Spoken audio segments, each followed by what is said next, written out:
E agora, destaque internacional. A Argentina parece ter finalmente chegado a um acordo para renegociar a dívida de quase 65 bilhões de dólares. Essa questão da dívida é um problema crônico na Argentina, não é mesmo, Mônica Yanakiev? Bom dia para você. Falei certo seu nome? Falou, Yanakiev, exatamente. Bom dia para todos. Pois é, o último calote da Argentina foi em 2001, que foi aquela crise enorme política social, em que vários presidentes caíram um atrás do outro no espaço de 2 semanas. E essa dívida tinha sido finalmente renegociada, a dívida com o fundo tinha sido paga, a dívida com os credores tinha quase toda ela sido reestruturada, até que no governo anterior a esse, do presidente Maurício Macri, eles de novo voltaram a pedir empréstimos, o país novamente se endividou, e no final do governo de Macri, o próprio governo já disse, olha, a gente não tem condições de pagar. O FMI tinha dado ao governo de Macri um empréstimo considerado histórico, mas por afinidades políticas, porque ele teve o apoio do presidente americano Donald Trump, e os Estados Unidos têm um peso no fundo. Enfim, desde que assumiu, então, há 8 meses, o novo presidente, que é o Alberto Fernandes, a meta dele era, antes de fazer qualquer coisa, eu tenho que renegociar essa dívida, porque eu não sei quanto dinheiro eu vou ter.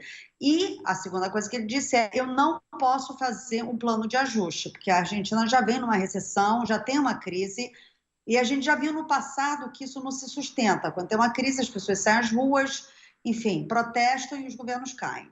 Então, só que veio a pandemia. A ideia era terminar isso até março, chegou a pandemia justamente em março, e negociar uma dívida em que você tem que projetar o que você vai fazer, em quanto tempo você vai pagar e tal. Numa situação mundial dessas, em que todas as economias estavam mal, era muito complicado, mas enfim.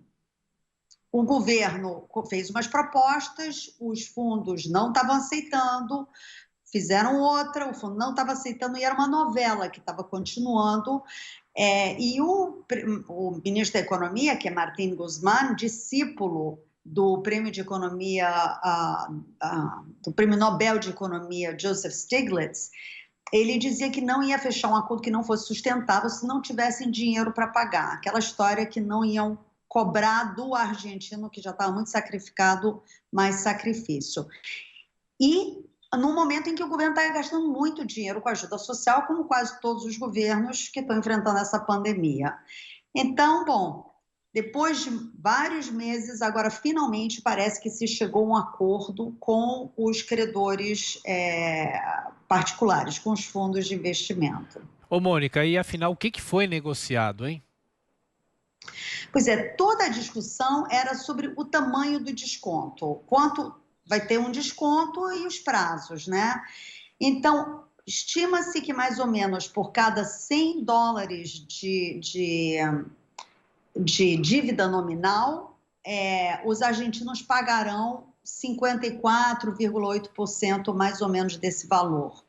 Então, no princípio, eles tinham oferecido bem menos e, óbvio, os fundos tinham pedido bem mais. Então, mas é um momento, como eu dizia, por um lado, a pandemia prejudica porque todas as economias estão enfrentando problemas, mas, por outro lado, a pandemia facilita a negociação porque os fundos de investimento estão tendo problemas para cobrar no mundo inteiro, porque as ações caíram até empresas sólidas em países que não enfrentam os problemas que a Argentina. Agora, ainda falta bater o martelo nesse acordo, que se espera que seja no final de agosto.